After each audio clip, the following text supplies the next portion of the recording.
आज भारत के James bond Ajit Doval का जन्म दिवस है। तो चलिए आपको बताते हैं उनके बारे में। एक ऐसे भारतीय जो खुलेआम पाकिस्तान को एक और मुंबई के बदले बलूचिस्तान छीन लेने की चेतावनी देने से गुरेज नहीं करते हैं। एक ऐसे जासूस जो पाकिस्तान के लाहौर में 7 साल मुसलमान बनकर अपने देश की रक्षा के लिए प्रतिबद्ध रहे हैं। एकमात्र ऐसे भारतीय नागरिक जिन्हें शांति काल में दिए जाने वाले दूसरे सबसे बड़े पुरस्कार कीर्ति चक्र से नवाजा जा चुका है। हम बात कर रहे हैं भारत के राष्ट्रीय सुरक्षा सलाहकार अजीत डोभाल के बारे में। आज अजीत डोभाल का जन्म दिवस है, तो चलिए जानते हैं उनके बारे में कुछ रोचक बातें।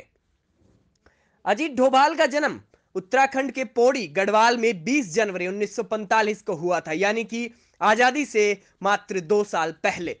उन्होंने अपनी प्रारंभिक शिक्षा अजमेर के मिलिट्री स्कूल से पूरी की थी। इसके बाद उन्होंने आगरा विश्वविद्यालय से अर्थशास्त्र में एमए किया और पोस्ट ग्रेजुएशन करने के बाद वे आईपीएस की तैयारी में लग गए। वे केरल कैडर से 1968 में आईपीएस के लिए चुन लिए गए। उसके बाद 1968 केरल बैच के आईपीएस अफसर डोभाल 4 साल बाद ही यानी कि 1972 में इंटेलिजेंस ब्यूरो से जुड़ गए। इसके बाद से वे एक के बाद एक कई अहम खुफिया ऑपरेशन का हिस्सा बनते चले गए। अजीत डोभाल के बारे में बहुत कम ही लोग जानते होंगे कि वह पाकिस्तान में अंडर कवर एजेंट रह चुके हैं। उन्होंने पाकिस्तान में 7 सालों तक भेष बदलकर भारतीय इंटेलिजेंस के लिए काम किया है। अजीत डोभाल एक ऐसे शख्स हैं जिन्हें प्रधानमंत्री नरेंद्र मोदी का खास माना जाता है। ऐसा नहीं है कि डोभाल मोदी के पीएम बनने के बाद बीजेपी के करीब आए। डोभाल को लाल कृष्ण आडवाणी भी काफी तवज्जो देते थे। बता दें कि अजीत डोभाल को भारतीय सेना की पाकिस्तान में की गई सर्जिकल स्ट्राइक का मास्टरमाइंड माना जाता है। उनके खुफिया कारनामों के बारे में सुनने के बाद जेम्स बॉन्ड के किस्से भी फीके लगते हैं। पूर्वोत्तर पंजाब, पाकिस्तान और जम्मू कश्मीर में डोभाल जिस तरह से अपने इंटेलिजेंस ऑपरेशन को अंजाम देते रहे हैं, उसकी वजह से ही डोभाल को भारत का जेम्स बॉन्ड कहा जाता है।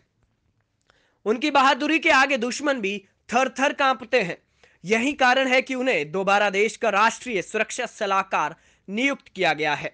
इतना ही नहीं, उन्हें मोदी कैबिनेट में भी शामिल किया गया।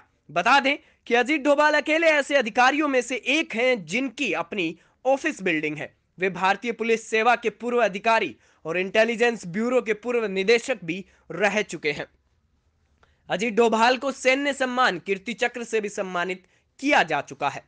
अजीत न सिर्फ एक बेहतरीन खुफिया जासूस हैं, बल्कि एक बढ़िया रणनीतिकार भी हैं। अजीत पाकिस्तान में 7 सालों तक खुफिया जासूस की भूमिका में रह चुके हैं।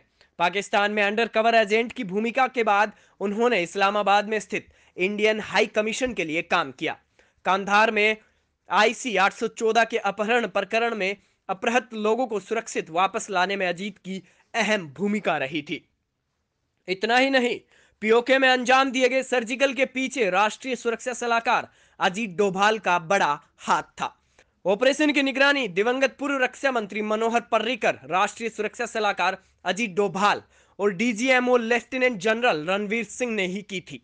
अजीत डोभाल के मार्गदर्शन में म्यांमार में भी भारतीय सेना ने घुसकर उग्रवादियों को मौत की नींद सुला दिया था। भारत के इस जेम्स बॉन्ड को टीपीवी न्यूज की तरफ से जन्मदिवस की हार्दिक शुभकामनाएं।